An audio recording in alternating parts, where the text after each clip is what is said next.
Il a perdu notamment son père, sa mère, son épouse, sa sœur et sa nièce âgées de 14 mois, tous tués par la coalition israélo-américaine lors des premiers bombardements.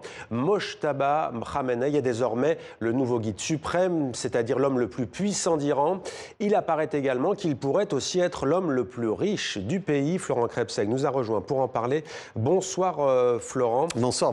Son accession au pouvoir ne ferait pas consolider donc les factions conservatrices du pouvoir iranien, elle pourrait aussi consolider un système financier. Exactement. Un système qui, ces derniers mois, a fait l'objet d'enquêtes de la part du Financial Times ou des agences Bloomberg et Reuters. Et voici ce que l'on apprend. Au cœur de ce système iranien, nous trouvons le CETAD. Qu'est-ce que le CETAD ? Eh bien, c'est un conglomérat qui intègre 97 sociétés gérant des actifs immobiliers, des entreprises et diverses fondations. En 2013, les actifs du CETAD s'élevaient à l'équivalent de 95 milliards d'euros. Cela représente un quart du PIB, un quart de la richesse de l'Iran. Et qui sont juste les détenteurs des richesses générées par ce CETAD? Eh bien, on a beaucoup parlé ici des gardiens de la Révolution. La milice chargée du maintien de l'idéologie possède des parts dans ce CETAD et donc dans le pétrole, les ports, l'immobilier, les banques, les fondations religieuses récoltent aussi les bénéfices de ce système, tout comme l'entourage du guide de la Révolution. Cette élite iranienne détiendrait à elle seule 60% de l'économie du pays. Et parlons justement du nouveau guide. Est-ce qu'on a une idée de l'ampleur de sa richesse personnelle? Alors, sa richesse héritée de son père, Ali Khamenei, représenterait, si l'on ne parle que de l'immobilier, l'équivalent de 400 millions d'euros. On va regarder sur la carte les propriétés passées et présentes de la famille Khamenei.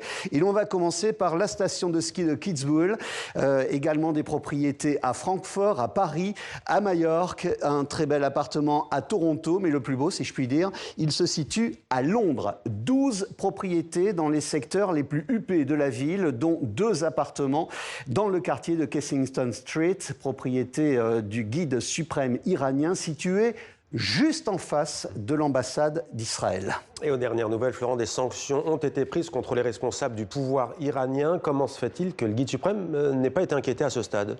Pas inquiété, effectivement. La famille Khamenei a profité d'un savant montage financier, montage orchestré par cet homme, Ali Ansari, qui est qualifié d'oligarque. C'était un proche de la famille Khamenei avant même la révolution islamique de 1979. Dans cette enquête de Georges Malbruno pour Le Figaro, on apprend que la fortune d'Ali Ansari lui vient de l'acier, de l'immobilier, de la téléphonie mobile, de l'hôtellerie et de la banque. Grâce à des paradis fiscaux, des sociétés écrans et des comptes à Dubaï, en Suisse ou au Liechtenstein, eh bien, ces investissements étaient intraçable. L'an dernier, Ali Ansari a finalement été sanctionné par la Grande-Bretagne, qui le considère comme un homme d'affaires et un banquier corrompu.